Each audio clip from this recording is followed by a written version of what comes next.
Shalom, shalom bien-aimés dans le Seigneur Jésus-Christ. Nous sommes très heureux de revenir encore vers vous par la grâce de Dieu dans notre émission, le parfum de bonne odeur pour Jésus-Christ. Laisse que la gloire de Dieu et que nous avons prêché, qui était dans le temple, qui était devant le Seigneur, que Étienne avait vu, puisse encore inonder ton cœur, ton corps tout entier. Nous sommes là pour bénir, exalter, glorifier le nom de l'Éternel, le Dieu Tout-Puissant. Et nous voulons dire encore merci à Dieu pour son amour. Et surtout, pour son souffle de vie qu'il nous accorde. Je pense que tu traverses un moment de joie, un moment d'allégresse, un moment de force et de puissance, malgré la souffrance, malgré l'endurance. Nous revenons encore vers toi pour te donner des clés. Comment sortir de la souffrance. Avec ça, nous allons voir la sœur Anne. Alléluia. La sœur Anne et sa souffrance. Une souffrance, c'est quoi? Eh bien, une souffrance, c'est un état de douleur physique ou morale. C'est une affliction. Dernièrement, nous avons vu Étienne, qui signifiait couronne. Mais aujourd'hui, nous allons voir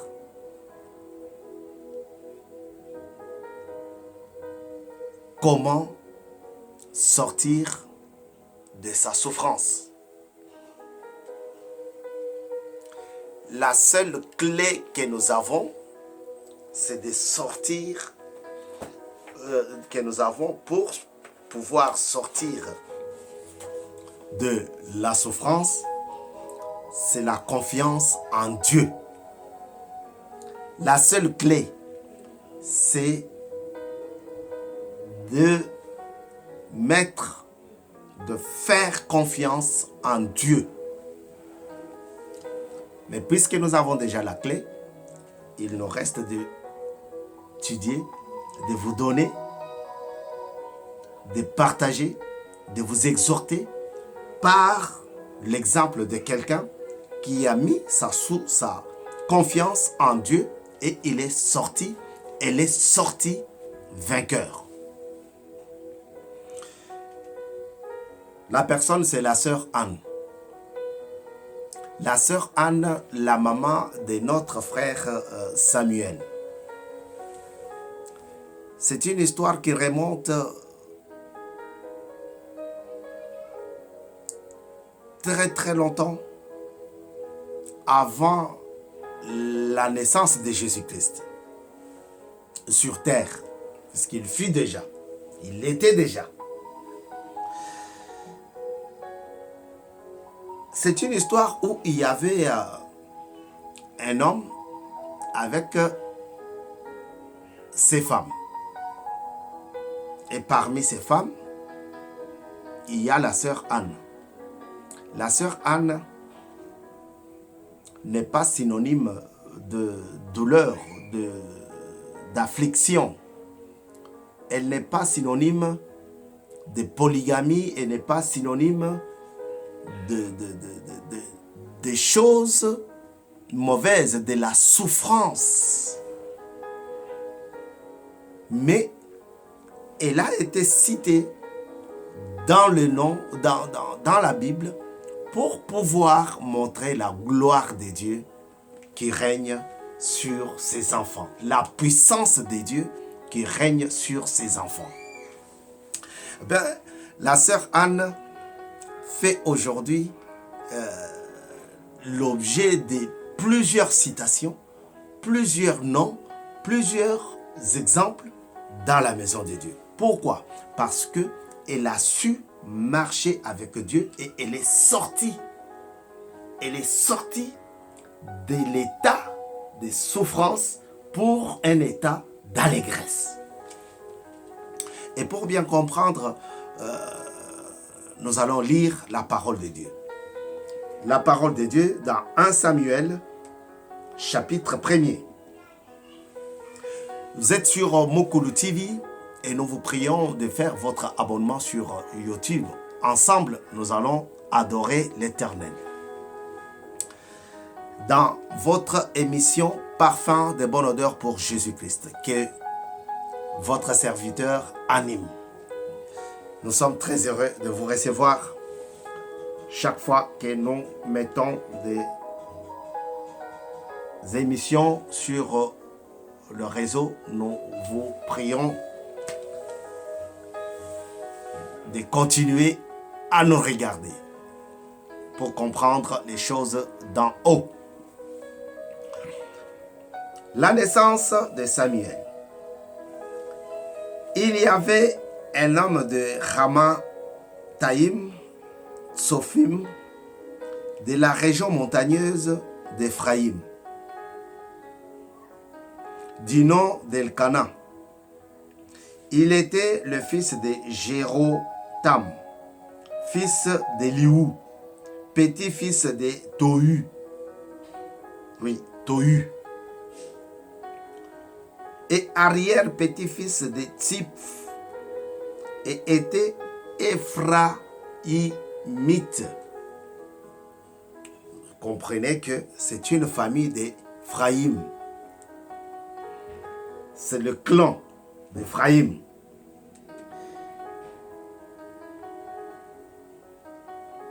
Il y avait deux femmes. Il avait deux femmes, pardon. Ces messieurs, Elkana, avait deux femmes. Il avait deux femmes. L'une s'appelait Anne et l'autre Pénina. Pénina avait des enfants, tandis qu'Anne n'en avait pas. Chaque année, cet homme montait de sa ville jusqu'à Silo pour adorer l'Éternel. Le maître de l'univers et lui offrir des sacrifices. Là se trouvaient les deux fils d'Élie, Ophni et Phiné, qui étaient prêtres de l'Éternel. Le jour où Elkana offrait son sacrifice, il donnait des portions à sa femme, Pénina, et à tous les enfants, à tous les fils et à toutes les filles qu'il avait d'elle. Mais à Anne, il donnait une portion double.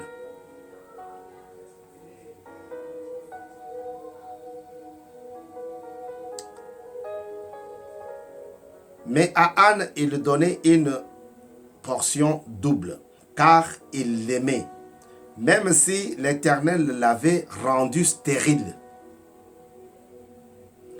Sa rivale l'a provoqué pour la pousser à s'irriter de ce que l'Éternel l'avait rendue stérile. Et toutes les années, il en allait de même chaque fois qu'Anne montait à la maison de l'Éternel. Pénina l'a provoqué de la même manière. Alors elle pleurait et ne mangeait pas. Son mari Elkana lui disait: Anne, pourquoi pleures-tu et ne manges-tu pas? Pourquoi ton cœur est-il attristé? Est-ce que je ne vaux pas pour toi mieux que 10 fils? Est-ce que je ne vaux pas pour toi mieux que 10 fils? Anne se leva après que l'on eut mangé et bu à Silo. Le prêtre Élie était assis sur son siège. près de la porte du temple de l'Éternel. L'amertume de l'âme, l'amertume dans l'âme, elle pria l'Éternel et pleura abondamment. Elle fit le vœu suivant. Éternel, Maître de l'univers, si tu consens à regarder la détresse de ta servante, si tu te souviens de moi, si tu n'oublies pas ta servante et lui donnes un fils, je les consacrerai à l'Éternel pour toute la durée de sa vie et le rasoir ne passera pas sur sa tête. Alléluia. Anne, c'est une femme pleureuse. Anne, c'est une femme qui endure des insultes et des moqueries. Anne est un exemple parmi des exemples qui parlent de la souffrance morale et physique. La Bible dit qu'il y avait un monsieur, il avait 2 femmes. Ces 2 femmes et ces messieurs se rendaient à la montagne de Silo pour sacrifier, pour adorer, pour pleurer à Dieu. Et là-bas, le monsieur aimait plus Anne. Il lui donnait beaucoup de portions, tandis que sa rivale n'aimait pas ses gestes. Elle était là pour se moquer de sa rivale Anne. Et dans ses moqueries, parce que c'était chaque année qu'elle se rendait là-bas, dans ses moqueries, elle poussait Anne à s'irriter, à se fâcher, à se mettre en colère, donc à sortir de la maison de l'Éternel. Vous savez, Dieu dit, il ne faut pas que vous dormiez sous la colère. Avec colère, il ne faut pas. Il faut demander à Dieu de t'enlever la colère. Parce que toi, tu t'irrites facilement. C'est un péché de se mettre en colère. Il faut toujours demander à ce que Dieu te pardonne et te sanctifie. Que tu ne dormes jamais avec la colère. Alors, ici, on dit, elle poussait. Donc, elle cherchait à ce que Anne sorte de la présence de Dieu. Elle voulait que la sœur Anne soit totalement imprégnée dans la vie de débauche. C'est ainsi qu'un jour, Anne va aller pleurer à Dieu. Et pendant son intercession, elle va faire un vœu à Dieu. Si tu continues la lecture, tu vas voir que il y avait à la montagne, il y avait 2 fils d'Élie. Ces 2 fils d'Élie étaient là parce qu'ils étaient des prêtres. Ce sont les descendants d'Aaron. Donc, ils étaient là pour accueillir les gens, les orienter dans la prière et aussi prendre la dîme, prendre le sacrifice que les gens apportaient. Mais Anne s'est déplacée. Elle est allée du côté où était Élie, leur père. Pourquoi? Parce que ces fils-là, quand bien même ils étaient des prêtres, ils se comportaient mal. C'était des faux pasteurs, comme aujourd'hui. Voilà. Alors, ils avaient une autre vie, à part la vie chrétienne, à part la vie de Dieu, à part la vie de prêtres. Ils avaient une double vie. Voilà pourquoi le Saint-Esprit a orienté Anne d'aller pleurer du côté où se trouvait leur père, Élie. La souffrance,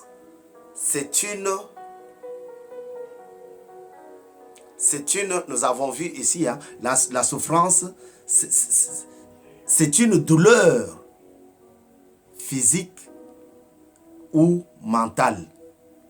C'est une affliction.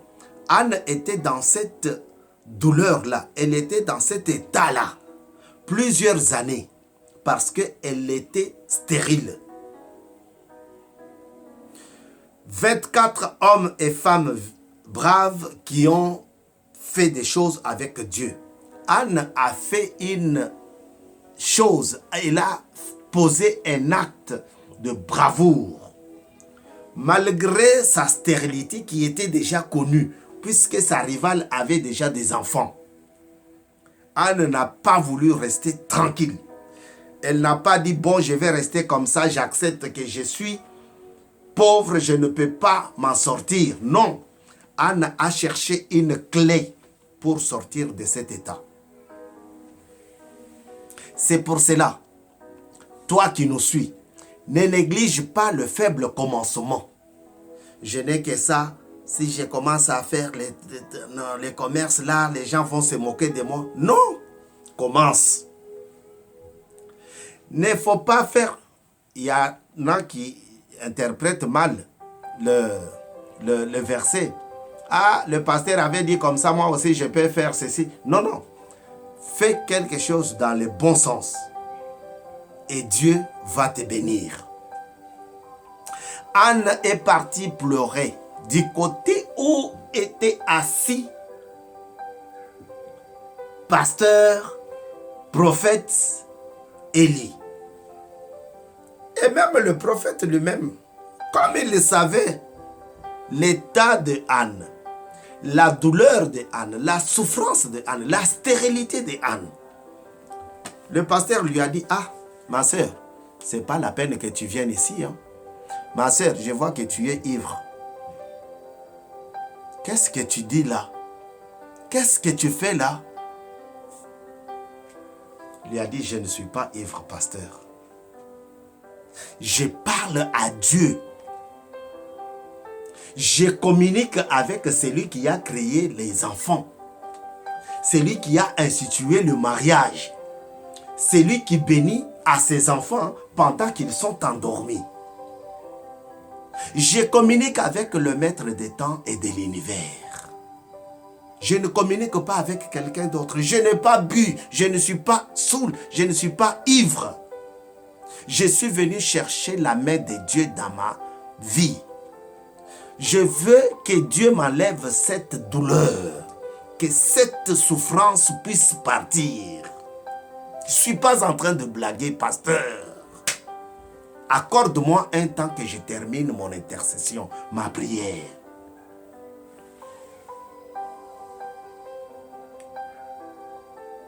Élie était déjà avancé en âge. Il a compris que la sœur Anne était sérieuse et il l'a laissée. Mais tout en étant sûr que cette sœur-là, elle a certainement bu. Alléluia. Et la sœur continue à parler. Dieu, si tu me donnes un enfant, le rasoir ne passera pas sur sa tête. C'est une autre leçon. Mais aujourd'hui, nous voulons parler de cet acte de bravoure. Quelqu'un qui est stérile, certifié stérile. Et elle va se présenter à Dieu pour demander à ce qu'elle ait des enfants. Bien-aimés, il ne faut pas rester bouche fermée devant une souffrance, devant le chômage, devant les études, il faut demander l'intelligence à Dieu. Il faut demander du travail à Dieu. Il donne à ses enfants pendant qu'ils sont endormis. Psaume nous dit ça, David. Anne pleure. Élie observa sa bouche.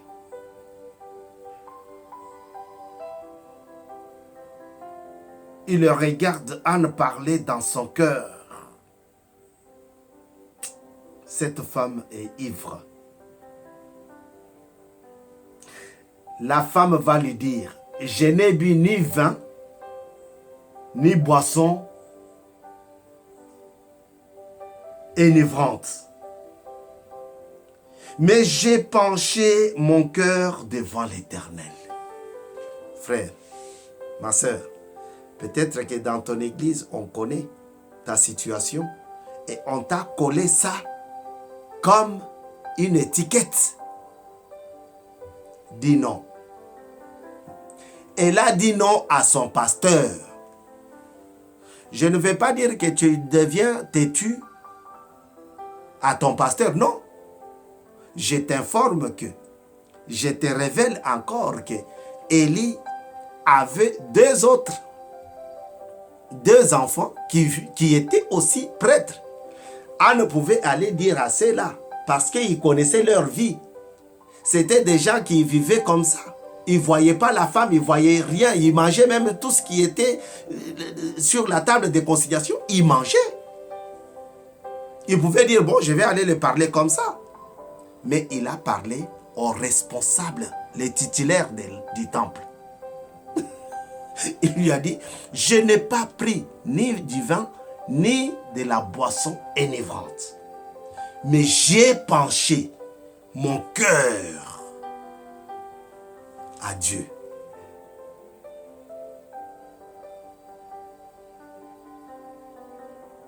Et il dit, ne prends pas ta servante pour une femme légère.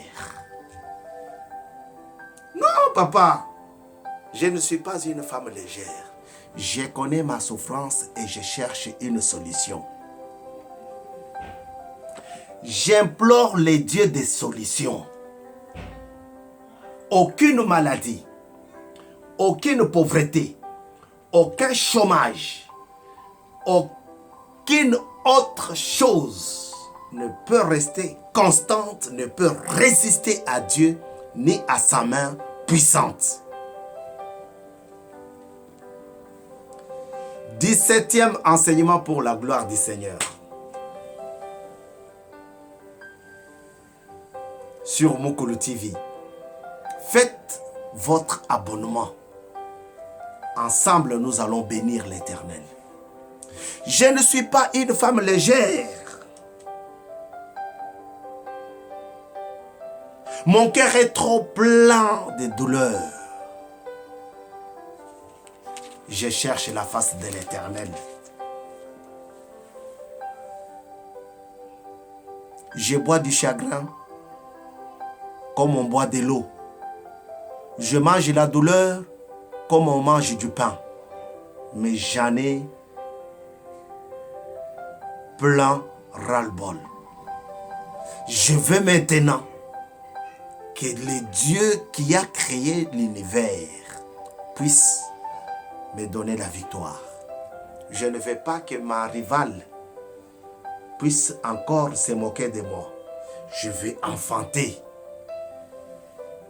C'est ça au fait.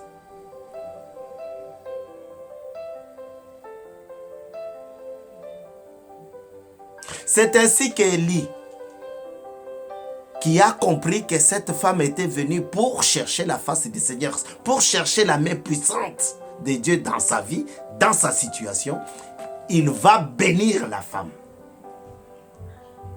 Il va lui dire, va en paix et que le Dieu du ciel et de la terre,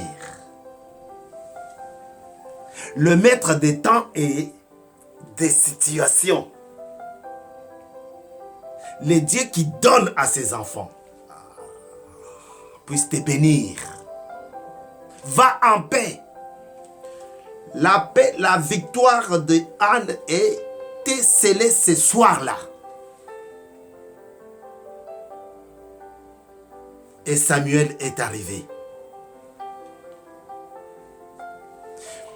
Bien-aimé dans le Seigneur, ne va pas dans la consultation, dans des consultations sataniques, dans des fétiches, dans des endroits où tu ne vois pas la main de Dieu. Le bonheur qu'on va te donner là-bas, c'est un bonheur éphémère. Ici, Anne nous montre le vrai chemin. La vraie clé, c'est Dieu. Nulle part ailleurs, tu trouveras le bonheur éternel que dans le Seigneur. Mukulu Télévision sommes très heureux de vous annoncer ces choses. 17e personne. Il nous reste maintenant 7 personnes à vous donner. 17 personnes, 17e personne qui a posé l'acte de bravoure avec le Seigneur. Anne, c'est une pleureuse. Sois une pleureuse. Sois pas quelqu'un qui se lamente tout le temps, qui se plaint tout le temps. Sois une pleureuse. J'ai quelqu'un qui se moque de moi, mais je veux que par ta puissance, que cette personne-là puisse comprendre que j'ai un Dieu et Dieu l'a béni. Je vous présente nos ouvrages. Acheter, c'est participer à l'avancement de l'œuvre de Dieu. Dans ta présence, Seigneur, pour t'adorer. Jésus l'ami fidèle. Laisse que Dieu puisse vous apporter joie et allégresse, joie et force, puissance et honneur dans vos démarches avec lui. Nous sommes ici parce que Dieu veut que nous puissions vous annoncer des choses, vous donner des choses qui vous donnent la paix, qui vous rassurent la marche, la bonne marche avec l'Éternel. Que la gloire de Dieu inonde encore votre foyer, que la gloire de Dieu inonde encore votre famille, que la gloire de Dieu inonde ta vie. La gloire de Dieu est liée à sa présence. Il a dit, si tu me donnes un enfant, sa tête ne doit pas être rasée. Si tu me donnes un enfant, je vais te le consacrer. Si tu me donnes un enfant, je vais te le donner. Et c'est ce qui s'est passé quand il a eu un enfant. Un Samuel. Veux-tu que Dieu te donne un Samuel? Accroche-toi à la barque.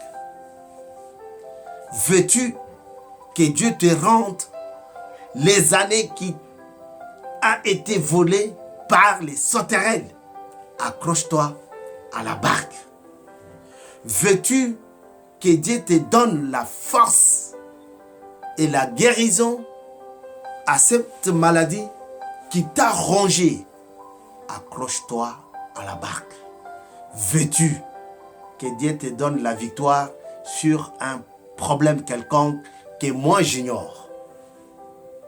Accroche-toi à la barque. Mukulu Télévision a besoin de ton abonnement. Que le Dieu du ciel soit pour toi un guide et un soutien. Au nom de Jésus, nous avons ainsi dit Amen.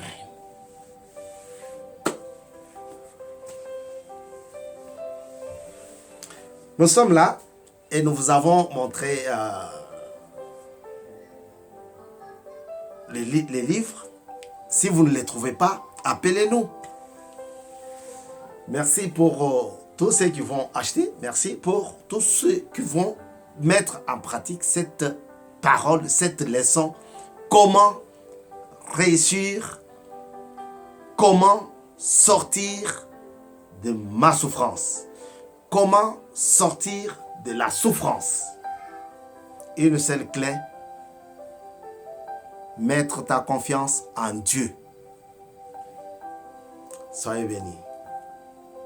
Ciao.